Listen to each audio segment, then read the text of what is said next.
This is Duke University. Global trade and environmental justice. Human rights issues are still. The term Ubuntu. The Alien and Sedition Acts. Is making inferential discovery. The importance of an archive. The John Hope Franklin Center. I'd like to thank all of you for being with us from early morning to late into a rainy afternoon. Would like to thank in particular Ellen McLarney for having organized single-handedly this absolutely splendid day, bringing in our wonderful speakers from all over the world. And would also like to thank our two Kellys, who I think are not here. Oh yeah, one is here, so Kelly Schwem and Kelly Jarrett for taking care of all of the logistics. So it has been a very full day, and I wanted just to spend a couple of minutes maybe asking some of the questions that I was hoping to ask during the day, but every time we ran out of time, which is always a really, really good sign when everybody's kind of dying to make their comments or ask their questions.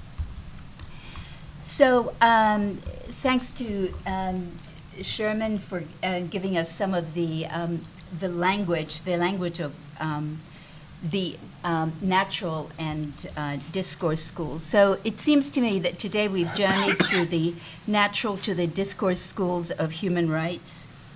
And just as the natural and discourse schools are polarized, so to an extent, it seems to me, have been the ways in which we've been thinking today. State versus individual, so Leila's Khadija and Arzu's Mariam. Theory, especially deconstructive theory, versus everyday practice. Public versus private space. Huquq Allah as primary. Huquq al-Insan as secondary. Concrete versus abstract. Good versus evil. Intervention versus cultural relativism. And what I'm interested in, and maybe this will be something that we'll be talking about now a bit, is what is the third space, maybe a third space that we might call of both individual and collective maslaha between these binaries, where we can see examples of the collective outcome of what Abdullahi was calling for, and that is the demand for individual accountability for human rights. How might we find a mutually agreed upon third space where individual rights to freedom, property, and happiness are morally defensible but also enforceable? How does Leila's notion in an article that she wrote, so not so much elaborated today, help her notion of cultural embeddedness but without cultural relativism help in mapping such a third space? When I was in Indonesia and met with Musda Mulia, whom some of you may know here, she was right in the middle, this was 2006, of spearheading a project of gender justice mainstreaming. So this was a project that came from the Ministry of Religion and was supposed to go throughout Indonesia. So the Majalis Ta'lim, the educational and legal institution, and is that kind of a project maybe one that is happening in third space? Are the social movements in Tunisia, Egypt, Bahrain, Yemen, and Libya precisely that? Performances in a third space of collective and individual rights discourses.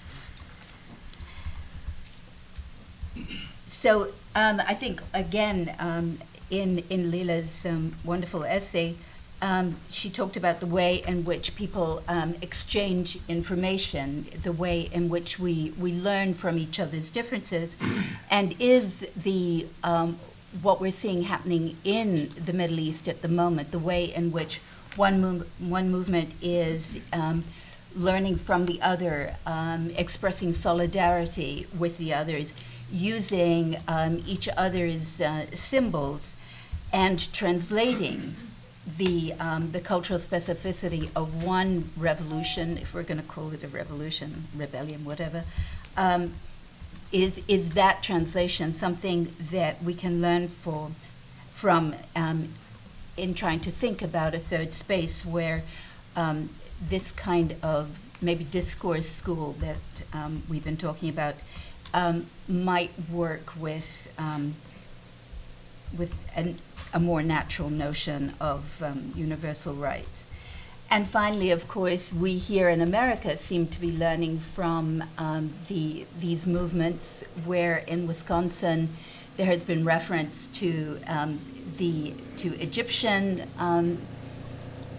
dialects of resistance, which themselves in turn have been referring to another inspiration, which takes us back here and to the grassroots mobilization of Obama. So I think that in some ways we're living through an extraordinary moment. Obviously it's an extraordinary moment, but one in which we may have some answers to some of the questions that at least I have taken away from this extraordinary day. And we continue en beauté with our own. So we will now move to the closing panel, and we'll keep the order so that people know who's coming. So Charlie Kurzman, there next to Ebrahim Moosa at the end. Charlie is in sociology at UNC, and should mention that I don't know if you talked about the sponsors, but this is this conference is our first big event as the Consortium for Middle East Studies between UNC and Duke, and Charlie's director of the Middle East Center at UNC, as I am here at Duke. Ebrahim Moosa at the end is in the Department of Religion in Islamic Studies. Mohsen Kadivar next to Ellen, also in the Religion Department and also in Islamic Studies. And Ellen, everybody knows, my very dear and very close colleague in Arabic Studies in the Asian and Middle East Studies Department. Great. So, Charlie, take it away. Thank you. It's been a long day, and so I'm going to be very brief and informal.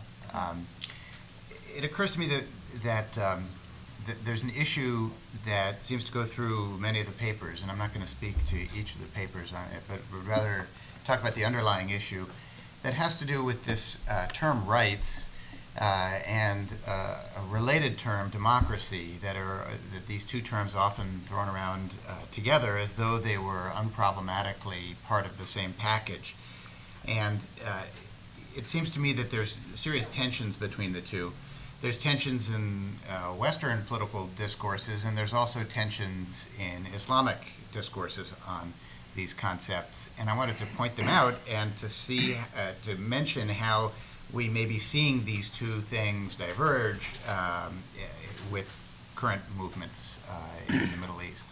So the idea of democracy, of course, is that the people should rule, and the mechanism for this in the modern world is typically through elections and majority victory. However, the idea of rights is that there's certain things that majorities aren't allowed to do, and minorities have to be protected. And what protections that we should have, that even if everybody wanted to do something, it would be wrong because these individuals have rights.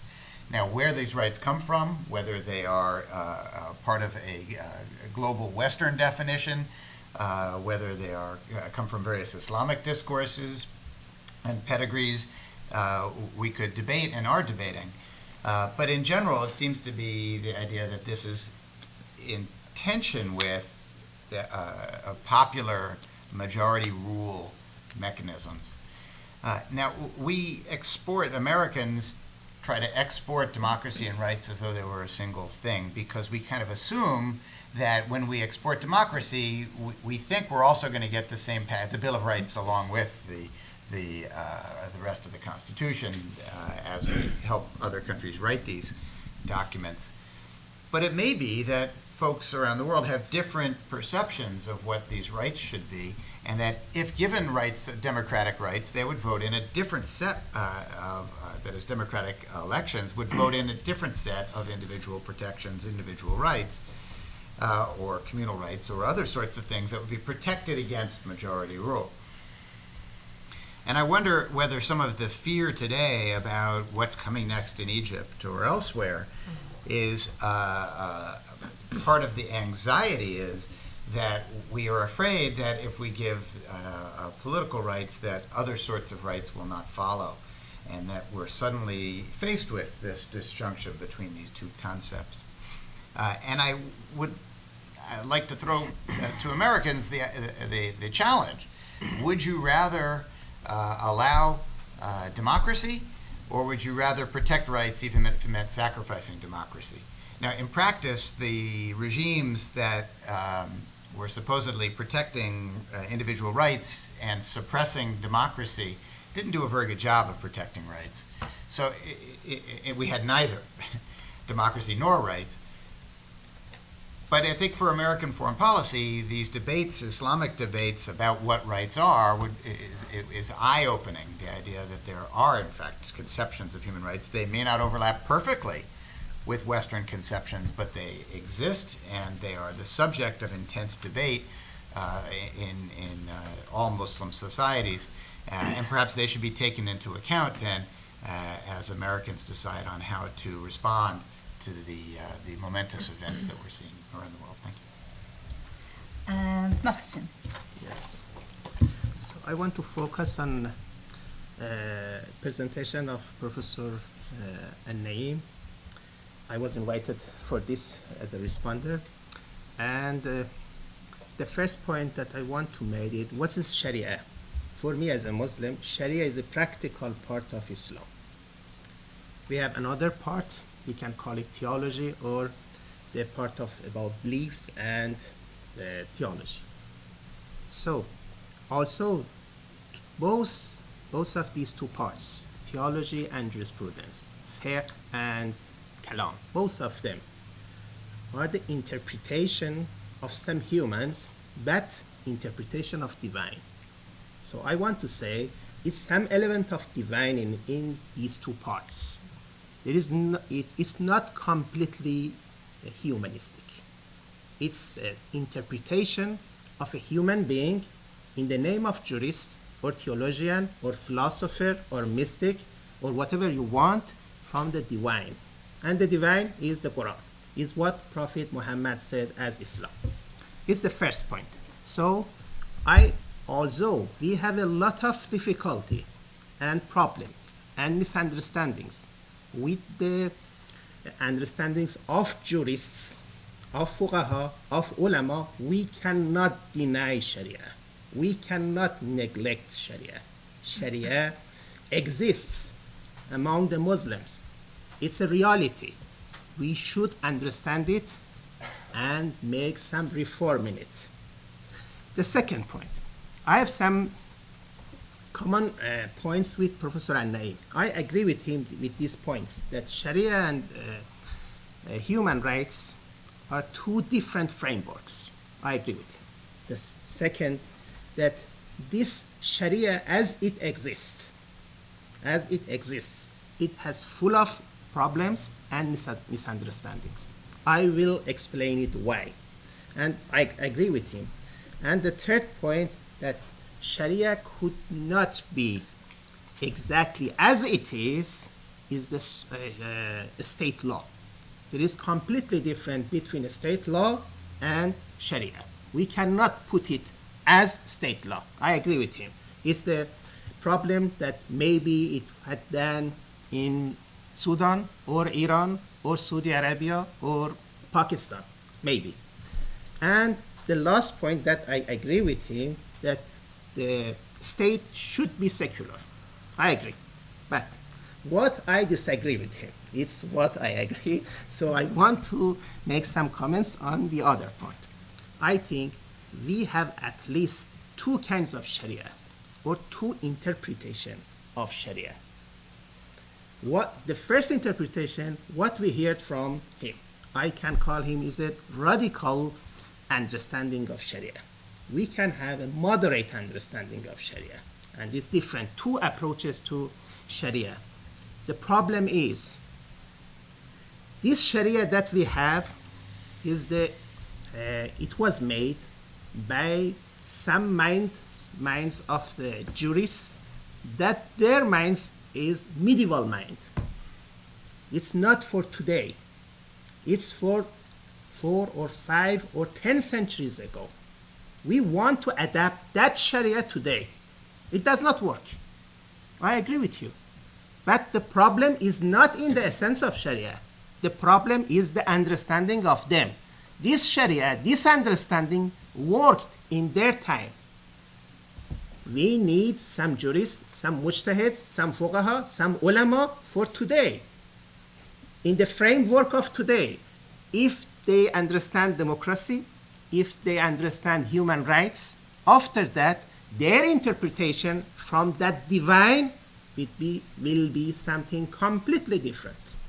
And we have some examples, some good particulars among Shiis and Sunnis, that these open-minded jurists, open-minded faqih, issued some fatwas that are completely different from the fatwas that made by those jurists, those medieval-minded jurists. For example, what we heard about Gaddafi, or what we heard about Shatibi, I want to say the people of Maqasid al-Sharia, the follower of Maqasid al-Sharia, who believe in the aims of Sharia. So, by this Maqasid al-Sharia, we can preserve the rights of human beings. We can preserve some kind of democracy. In Sharia, according to these ulama, for example, Akhund Khurasani, Mirza Naini, these two guys in the time of constitutionalism in Iran, and in recent time in Lebanon, for example, Muhammad Hussein Fazlullah, that passed away last year, and Mehdi Shamsuddin, also he passed away about 4 years ago, and Imam Moosa Sadr, that I hope he would be alive in Libya because he was imprisoned by Qaddafi 23 years ago, and my teacher, Ayatollah Muntaziri, he wrote a book about the rights of human being, and he accepted human as a human has right. I think it's the first time that among jurists, one of them confessed this statement. Human as a human has right, not as a Muslim, not as a believer, not as a male, as a human being. I think we can reconstruct Islam, we can reconstruct Sharia by this notion. So do not say that Sharia completely is against, in opposition to human rights. I can say, I do not want to generalize it. Sharia as it is, as the mainstream of many jurists, are incompatible with human rights. But we can have another interpretation of Sharia that can be compatible with Sharia. For example, we have a lot of problems with some part of Sharia. Do not generalize it. Sharia has different parts. We have financial law, we have criminal code, we have family law, we have civil law. We had different problems in these parts. The problems are not the same. For example, the most problem that we have, it is in criminal law. It's not in financial law. For example, I give you some example. Some of my colleagues in Princeton, Mudarrisi Tabatabai, in Harvard, Muttahide, both of them wrote that we can find a lot of modern notion in financial law of Islam. It's Sharia for a modern time. Why? Because they're so rational. About contract. Because financial law is based on the contract. And contract It's a modern and also it's an ancient time, both. And I think that we cannot say the same point about criminal law after that about family law. If you want to have to live in a Islamic in a country that majority of them Muslims, we cannot say we neglect Sharia. About abortion, what do you want to do? About homosexuality, what do you want to do? There are a lot of problems that also it's not only for individuals. You should have something legal about them. And about legality of all of these things, you should think about the relationship between Sharia and between a state. And also about, I think, the traditional Sharia, not modern Sharia, not liberal understanding of Sharia, has a lot of capacity for human rights. It's not right to say that we should neglect it completely about ownership. I think we can find a lot of good points that support human rights. Also about the rights of family, about freedom. In Iran, we use this part against governments. It's in a political size. It's in the public domain. It's not individual. It's not private. We criticize the government according to this part of Sharia. Also, Montazeri had done the same thing. He criticized, he said, this government is not Islamic, not republic. So it's not Islamic. Why? Because according to the method of Imam Ali, according to method of Prophet Muhammad, according to what we learned from the Quran, it's not Islamic. If you say Sharia does not work in public domain, Sharia does not work in the state, we cannot use these things. And after that, also, I told you that I believe in a secular state, but like Turkey, they are secular, the regime is secular, but we have some Islamic party. If they are elected by the majority and they preserve and they protect the rights of minority, they can have a state, they can be governments, and they are Muslims. And also, by them, the law will be something else. It's completely different from the other parties. So I want to say that we have as a reality religious state. Sudan or Iran or Saudi Arabia are really religious state. I do not accept them. I criticize them, but they call themselves religious state. So also we have some states that they call themselves secular state. By religious state, I think we should highlight these 2 points. They believe to some special rights for believers first, and for the jurists or for ulama the second. Special rights, not equality. The second point is they believe that Sharia is the source of the state law or equally is the state law.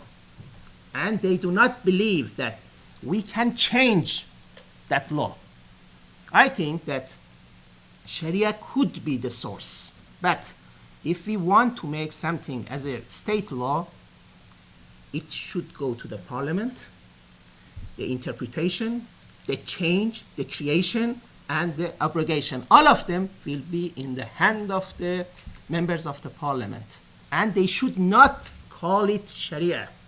It's something that came from Sharia. But when, as a lady from Pakistan, I heard her, so Shari hukm, or it was Sharia. But no, it is Islam, it is it's a state law. We can change it. And if the majority of this country want to change it, they can. I believe it. And also, you cannot say that because the source is Sharia, the source was Sharia, it's forbidden.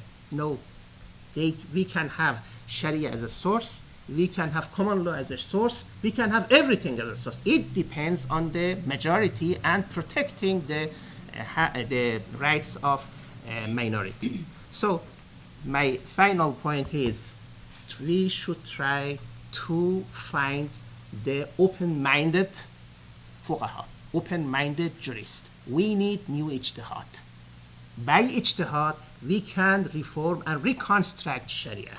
So this kind of Sharia will work and will compatible with human rights and with democracy. But this kind of Sharia that majority of the jurists among Shias and Sunni believe in it, yes, I agree with you. I wrote an article that is completely incompatible with human rights. So it's my point. Thank you. Great. Ebrahim. Thank you. So Einstein used to say, there are questions only children can ask. But once asked, these questions shed new light on our perplexities. And I want to thank all four speakers and commentators today for the kind of light they have shed on some of my perplexities about this topic. And I was thinking how best I could frame some of the big issues that these presentations have provoked within me. And I was thinking about something I wrote some time ago about South Africa's Truth and Reconciliation Commission and some of the issues out there. And I was thinking that on the one hand we have, and I'm rehearsing some of the stuff I said there about the language of obligation, that in Western philosophy and law is this emphasis on the language of obligation, starting from the patriarch Ebrahim, my namesake, and the question of the readiness to respond to the obligation, right? Thou shalt, and bind the legs and get ready to slaughter the child.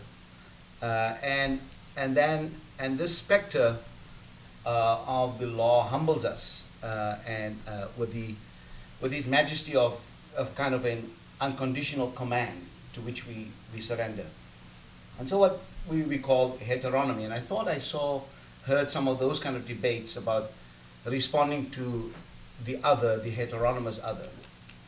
And in some ways, I would say that that language of obligation also permeates the human rights discourse as another kind of heteronomy, outside ourselves, transcendence, and I think several speakers have alluded to that. But there's also another kind of language that we might want to explore, is the language of harmonia. So if obligation comes from Jerusalem, then harmonia, we go to Athens and think about the kind of question, the spirit of beauty, and the question of autonomy, and how do we do that? And I'm not saying that these are mutually exclusive, the languages of Jerusalem and Athens are exclusive, but I think we also provoke, and several of the speakers here provoke, the whole question of hybridity. And I think those two languages of both of obligation and hybridity seem to, obligation and that of harmonia, seem to be playing in different ways. And I thought that will help me to think of some of these issues that several of the speakers have raised. I mean, what I liked in several of the presentations was the kind of the embodied humanity that was presented in Leela's presentation, in I think all four presentations, but some did it differently, from the villages of Egypt to the woman at Evan Present to Qarafi, and to Abdullahi's cosmopolitan take on the questions of human rights and his work that he does in various locales in promoting human rights work in different places. And I was struck by the question of how strong affect was, and I thought very strongly in the language of affect in Arzu's presentation. And one of the stories of affect that have struck me and very powerfully is something that happens in the Bill Moyers, many of you know, has had many years ago, on PBS had a project on a documentary on the Truth and Reconciliation Commission of South Africa. And you know, the TRC, there's a big debate in South Africa whether the TRC is it the language of obligation or is it the language of harmonia? Because both justice and reconciliation, and very little penalty and criminalization, acts are criminal, but there's reconciliation. So there's that kind of dimension. And then one of the stories he presents there is a woman called Thandi. And Thandi is spent many years, and she talks of the horrors that she experienced in apartheid jail and the torture at the hands of the police, and where these policemen rape her. And she said that the only way she could survive and retain her sanity to this very day was to disembody herself. She left her body to the police vultures and retreated with her soul into the corner of the interrogating room. And then she looked at her body from afar, and she witnessed with her soul how the masculinity of the apartheid police devoured her flesh. How she will reconcile herself with her tormentors was not very clear in the documentary, but she seemed to have grasped the truth like many of those who participated in TRC hearings. Her most insightful reply was that she would be reconciled only if she could retrieve her soul from the corner of the torture chamber where she had left it several years ago. And so I think some of the really powerful issues that were raised here, that I think in this human rights debate, there are very complex issues. And I think we as actors and people who reflect upon it and activists are struggling, how do we get our soul back from these complex discourses? And I was thinking, you know, yes, Khadija in Leela's village, whose name I don't recall. I didn't say it. Okay, you didn't say it, so thank you. So I didn't fail the test. But Khadija's, so yes, Khadija cannot get away. But how do we think about those Khadijas who do have a job, who can get out of, who can leave a drunk and violent husband? And what kind of empowering narrative do we give those Khadijas that Sisters in Islam and Musawa and others are trying to also help? Sherman urged us to think of normative plurality, and what I think of, that I heard a talk many years ago by the professor of religion at Santa Barbara, Englishman. I'm forgetting his name. He passed on when he came to speak about South Africa, and he said he thinks that South Africa is going to be one country in which both polygyny and monogamy are going to be norms. Ninian Smart is his name, and Ninian Smart said, so this kind of normative plurality, and I thought Sherman was pushing in that kind of direction of making this possible and explore that. And I think in one of Leela's comments, she talks about the kind of incommensurability of life experience and international discourses, which I think is a place where Abdullahi would like to see how you build, instead of incommensurability, how do you build bridges, and how do we come out of that? And I know you were not fully dismissive, you were just putting the problematic. So can we bridge, you know, Leela's, you know, ethnography with Abdullahi's kind of larger project? And one of the things that sometimes I struggle with critiques of human rights debates, and I know it's very problematic. So one of the issues that, you know, the entire global problems comes and settles on this one issue. And for me, sometimes that is very disempowering. And so I like to break it down and be a little bit pragmatic. So how do we do critique that empowers and doesn't foster complacency and doesn't foster paralysis? Abdullahi, of course, realizes some of these difficulties, but he's more optimistic. And I like the way he anchors this in self-determination, and I think we need to talk more about that, because I think the others who raise the question of ideology have a point at how does one be vigilant of that kind of ideological postulation. So I think of human rights as both a shield and a sword. And I always say to friends, you know, when I was in the South, human rights was a very important thing for me in South Africa. I mean, our struggles were, I mean, the protesters, people in Iran, everybody have to use the rights discourse to protect themselves against a predatory state. When you come to the center, of the empire, into the belly of the beast, you see how ugly human rights looks because of the contradictions. And these are two vantage positions that I think that we struggle with. And so it's both a shield and a sword. In South Africa, for instance, the experience that I know best is that yes, there was a armed struggle, but there was also a political human rights struggle within, and many of you participated in the global, anti-apartheid movement, which was a human rights struggle in many ways and political struggle combined. So do we throw the baby out with the bathwater? whether it's Sharia or human rights. I thought I'd just put in that punch on the line. I think we need to struggle with the variety of strategies. I mean, what struck me also watching television, as you know, I'm glued to now to the Libyan stuff, is at one point some of the Libyans say that they want to send Gaddafi to the International Criminal Court of Justice. Now, I don't know if it's going to work, but there is a sense that there is some arbiter of human rights. I know the same court also wants several people, including Sudan's president.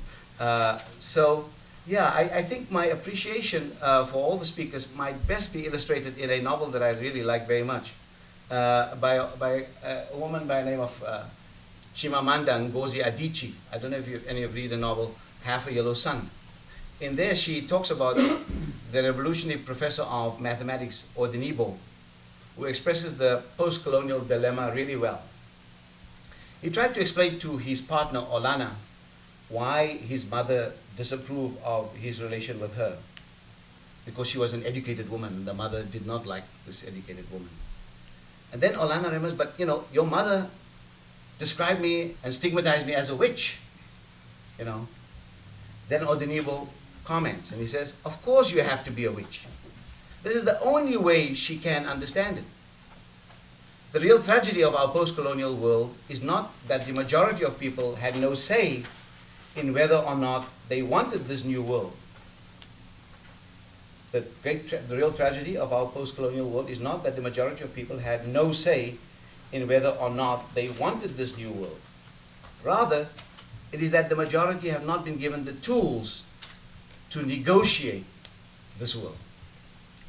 So I thank you for taking us further in the line and discovering some of the tools to negotiate these complexities. Thank you very much. Ellen. Kimberly, could you actually have a handout in pedagogical mode? I just want to make a disclaimer that I do not believe in any way on the transcendence of rights discourse, and I have two articles coming out, one that both criticize the violence of rights discourse in Afghanistan and Iraq, respectively. In Afghanistan with respect to women's rights, how they were deployed, and in Iraq, the whole notion of freedom. I'm more interested today, I'm going to talk a little bit about how rights discourses inhabit different locales and embed themselves in local discourses. And I prepared a little bit more formal comments, so bear with me. So watching the revolutions unfold in Tunisia, Egypt, Libya, and Bahrain, the struggle has been expressed in political terms as the overthrow of unjust dictators. The struggle has been one of popular sovereignty, for making the will of the people the basis of the authority of government, and for each person to have the right to take part in the government of his country. And those are both from Article 21 of the Universal Declaration. But more palpably and more immediately and more urgently, as many of the papers spoke to today, people on the ground have been calling for just and favorable remuneration, for the right to work, for a standard of living adequate for the well-being and health of every citizen, for food and clothing and housing. And we had recently had an anthropologist, Shireen Hamdi, who came here and talked, and she was talking about in Egypt the right to clean water and to clean air, and hence the right to a healthy body. And I want to talk a little bit today about the relationship between popular sovereignty, the body politic, and the body through some of the work I've been doing on rights in contemporary Islamic thought in Egypt. Classical images of the body politic put the king at the head. Contemporary images of the body politic put the public at its heart. And I've been looking at writings on self-rule and self-government, and especially how this political juridical structure inhabits the body of the citizen. And I'm very indebted to the work of Professor Moosa on this, probably everybody here, actually, but Arzu and Laila and Laila's husband as well. But I've also found Agamben's understanding of human rights a useful interpretive tool. that human rights give natural naked life a legal and political identity in the nation state. And there's the quote here. In antiquity, he writes, the human being clearly belonged to God and was distinct from political life. But in the management of the state, the human being comes to the forefront and becomes the earthly foundation, becomes the earthly foundation of the state, making naked human life the foundation of the state's own sovereignty. But in Islamic political thought, the body has never been distinct from notions of political sovereignty, but embedded in it. And I don't want to say all of Islam, obviously, but in classical Islamic political thought, it's embedded in the body. As contemporary Islamic understandings of rights emerged in conjunction with the nation state, with the Watan, they were not in opposition to the Ummah or to the Caliphate, but rooted in its legal and political precepts. And most scholars who talk about rights discourse, contemporary ideas of rights in the Islamic world and Islamic thought, and specifically in Egypt, what I look at, are always saying that these ideas of rights come directly from French thought, French revolutions, that these thinkers went and traveled in France, and so hence they brought these ideas back. But modern conceptions of government, of rights, of sovereignty, and of freedom are deeply rooted in classical paradigms of Islamic political theory. The principal classical image of kingly rule is of the body politic, of the mamlaka, the kingdom as a body, with the king at its head. And this image of political governance and of kingly authority is also employed as an ethical model of self-government and of self-disciplining. And this is what is known as tahdhib al-nafs or siyasat al-badan. And this is very much taken from Professor Moosa's writings on al-Ghazali. But in late 19th century writings, comparisons of the body politic to a body put the people, rather than the ruler, squarely in the heart and the soul of politics. In this imagery, there's a perceptible shift in the focus of politics from the ruler to the citizenry, a shift to what Foucault calls capillary forms of power, where older forms of political authority that radiate from the body of the king are channeled into bodies of citizens. In Rifa Rafi' al-Tahtawi's Manahij al-Albab fi al-Adab al-Asriya, which is his methodology of hearts and minds in modern ethics, it's kind of a diverse work that talks about many things. He puts public opinion at the heart of politics and even in the heart of the king. And this is almost a diametric inversion of the classical image of the kingly authority embodied in the mind and the soul of the citizen, or the individual, the abid. Now, instead, the public acts as the conscience and guide for the king. Public opinion becomes what Tahtawi calls a sultan qahir, a power conquering hearts of kings. Public opinion, he argues, is the very heart of the body politic. It is the body's conscience and its court of law. And this is, there's a quote from him right here. The human being in himself is a court that applies laws to its owner. And this court is the conscience that is the censorious self or the reassuring self. It is a judge that does not accept corruption from the body of the king or the ruler. Writing allegorically and cryptically, because of his own personal circumstances, he was once exiled for his own kind of his own ideas about rights. But Tahtawi uses heart and spirit to mean the public. He writes that the king should act in harmony with what is right for his own spirit and for the ummah. And using this idea that the heart and spirit mean the public, to read him allegorically, he says, because the light of truth, al-haq, shines on his heart, if the king does what he should not do, his spirit or the public will not reassure him, will not have confidence in him, and will not be happy with him. But if he is good, then his self or his spirit or soul or the public will reassure him. His heart will have faith in him, and his breast will be glad. This heart, or the public, is the source of bodily action and spiritual will, and inspires goodwill motivating the body. In Tahtawi's analogy, the public or public opinion as the heart of the body politic becomes the heart that animates this politic, and the actions of the ruler animates it to goodwill. Another one of Tahtawi's contemporaries, Hussein al-Marsafi, took a greater step, imbuing politics in the very soul, consciousness, body, and home of the private citizen. Each of these with rights that must be recognized and defended. Here, al-Marsafi takes the notion of popular sovereignty and imbues them in the body of the individual citizen, in the common man. This is a big step from Tahtawi's body politic to a politics of the body expressed through rights, in similar ways that Agamben observes how human rights inscribe natural naked life into the political juridical order of the nation state.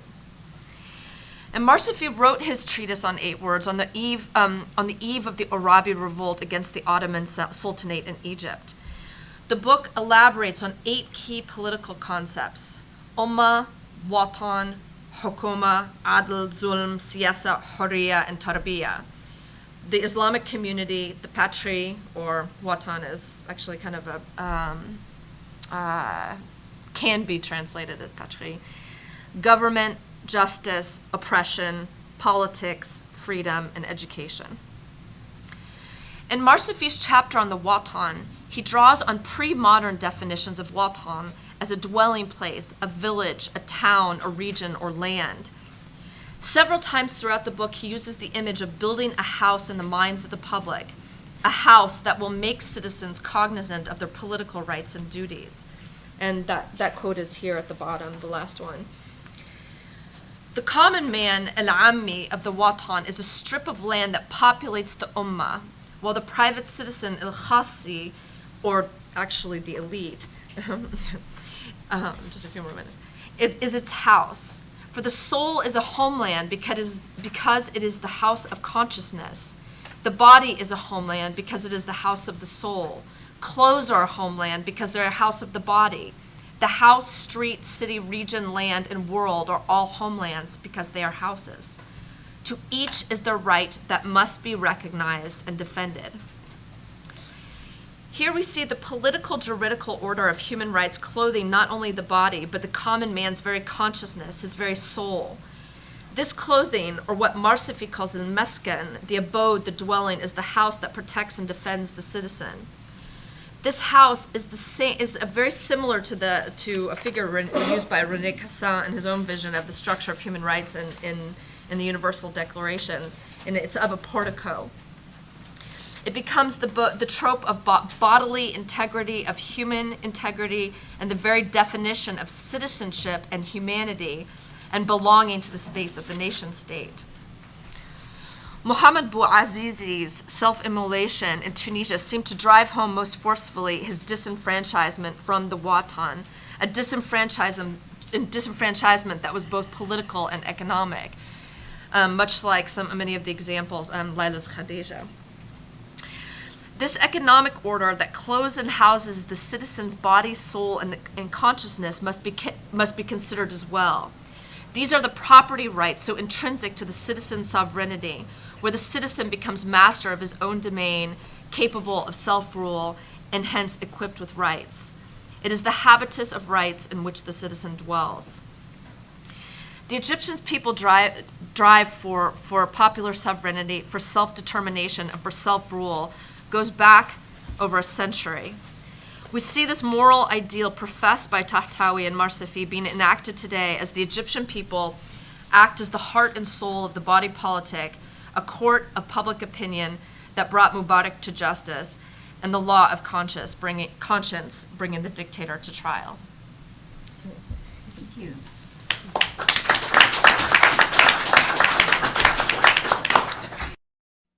Produced by Duke University, online at duke.edu.